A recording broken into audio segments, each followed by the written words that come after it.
नमस्कार दोस्तों, आज की वीडियो में हम उत्तर प्रदेश शिक्षक चयन बोर्ड द्वारा टीजीटी और पीजीटी 2020 की वैकेंसी का फॉर्म भरने में लोगों के द्वारा की जा रही त्रुटियों को समझेंगे, ताकि आप फॉर्म भरने में इन गलतियों को ना करें। क्योंकि बोर्ड ने नोटिफिकेशन में यह साफ साफ बता दिया है कि फाइनल सबमिट करने के बाद आपको करेक्शन का मौका नहीं दिया जाएगा। तो आइए हम पहले कुछ महत्वपूर्ण तिथियों को समझ लेते हैं।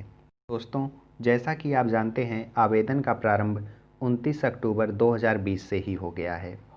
अभी तक बहुत लोगों ने फॉर्म भी भर दिया है। उनके द्वारा की जा रही त्रुटियों को देखकर ही हमने यह वीडियो बनाया है, क्योंकि करेक्शन कराने के लिए वो लोग अब बहुत परेशान हैं, लेकिन बोर्ड ने करेक्शन का मौका नहीं दिया है।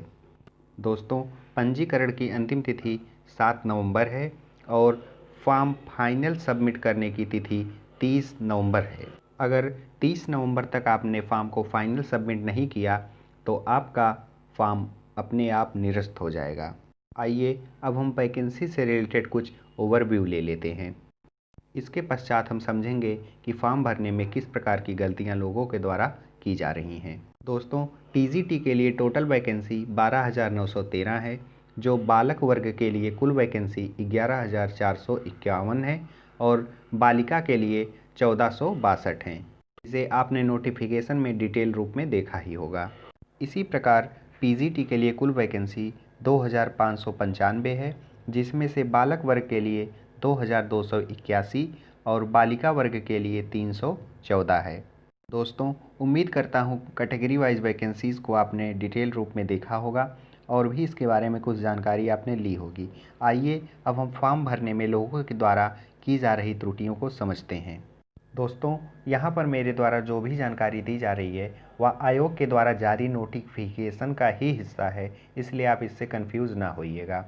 दोस्तों, आयोग ने फ़ोटो की एक साइज़ निर्धारित किया है, उसी साइज़ का फ़ोटो मान्य होगा और यथास्थान पे आप हस्ताक्षर भी करिएगा। इस स्लाइड की सबसे महत्वपूर्ण बात यह है कि घोषणा पत्र जहाँ पर आपको अपलोड करना है वहाँ पर आप सिग्नेचर ज़रूर करिएगा।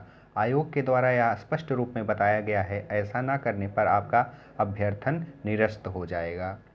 और आपको यह भी ध्यान रखना है कि ईमेल और फ़ोन नंबर वही आप दीजिएगा जो वर्तमान समय में चालू हो, क्योंकि उसी पर आपको मैसेजेस और भी जानकारियाँ दी जाएंगी। और फॉर्म भरते समय आप जो भी जानकारी देंगे, फाइनल सबमिट करने के पश्चात उसमें किसी भी प्रकार का परिवर्तन नहीं किया जा सकेगा। दोस्तों, जन्मतिथि आपको हाई स्कूल की मार्कशीट के अनुसार ही देना है, ना कि किसी अन्य प्रमाण पत्र के आधार पर। किसी अन्य प्रमाण पत्र के द्वारा दी गई जन्मतिथि मान्य नहीं होगी। और परीक्षा केंद्र को भी आप ध्यान से भरिएगा, क्योंकि फाइनल सबमिट के पश्चात उसमें किसी भी प्रकार का परिवर्तन नहीं किया जा सकेगा। नेक्स्ट महत्वपूर्ण जानकारी यह है कि कोई भी पुरुष अभ्यर्थी किसी बालिका संस्था में किसी अध्यापक के पद पर नियुक्ति के लिए पात्र नहीं होगा। दोस्तों, ध्यान दीजिएगा, कोई भी पुरुष वर्ग का अभ्यर्थी बालिका संस्था के लिए मान्य नहीं होगा, लेकिन यह नियम संगीत विषय के लिए नेत्रहीन अभ्यर्थी के लिए लागू नहीं होगा। दोस्तों, महिला अभ्यर्थी किसी भी वर्ग, बालक या बालिका, दोनों प्रकार की संस्थाओं के लिए आवेदन कर सकती है, लेकिन यथास्थान उन्हें स्पष्ट रूप में यह बताना होगा कि वह किस वर्ग के लिए आवेदन कर रही हैं, क्योंकि एक समय में एक विषय के लिए एक ही वर्ग में आवेदन मान्य होगा। एक विषय के लिए केवल एक ही वर्ग में आवेदन कर सकते हैं। दोस्तों, आरक्षण का लाभ केवल उत्तर प्रदेश के निवासियों को ही प्राप्त होगा और आपके द्वारा जिस तिथि पर आवेदन किया जाएगा, आपके द्वारा अहर्तता की तिथि भी वही होगी। अर्थात यह मान लिया जाएगा कि इस तिथि तक आपके द्वारा सभी प्रकार की शैक्षिक योग्यताएं प्राप्त कर ली गई हैं। ऐसा ना होने पर डॉक्यूमेंट वेरिफिकेशन के समय आपको रिजेक्ट कर दिया जाएगा। दोस्तों, फॉर्म भरते समय एक सेल्फ डिक्लेरेशन फॉर्म पर आपको टिक करना होगा और आपको यह भी सुनिश्चित करना होगा कि आपने प्रिंट आउट लेकर उस फॉर्म को सुरक्षित रखा है जब तक कि आपकी ज्वाइनिंग ना हो जाए, क्योंकि किसी भी प्रकार की विसंगति होने की दशा में आपका फॉर्म ही आपके अभ्यर्थन को प्रदर्शित करेगा।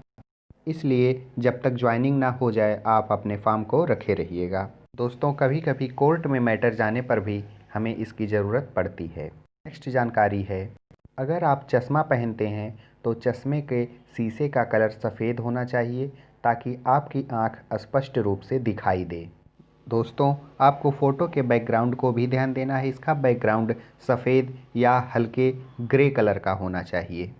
दोस्तों, बहुत से स्टूडेंट्स में यह कन्फ्यूज़न था, क्या वह एक से अधिक फॉर्म एक से अधिक विषय के लिए भर सकते हैं। दोस्तों, नोटिफिकेशन में स्पष्ट रूप में बताया गया है कि एक विषय के सापेक्ष आप एक ही आवेदन कर सकते हैं, लेकिन एक से अधिक विषय के लिए आप पृथक पृथक आवेदन कर सकते हैं। इसमें आप ज़रा भी कंफ्यूज ना होइएगा।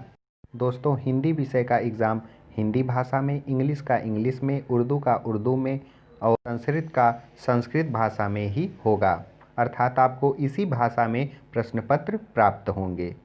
दोस्तों, नेक्स्ट और महत्वपूर्ण जानकारी यह है कि आपको फाइनल सबमिट करने के पश्चात किसी भी प्रकार का संशोधन का मौका नहीं दिया जाएगा।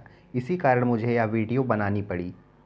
दोस्तों, इस एग्ज़ाम में नेगेटिव मार्किंग को भी नहीं रखा गया है। अगर यह वीडियो आपको पसंद आई हो तो इसे लाइक कर दीजिए, हमारे चैनल को सब्सक्राइब कर दीजिए। Thank you.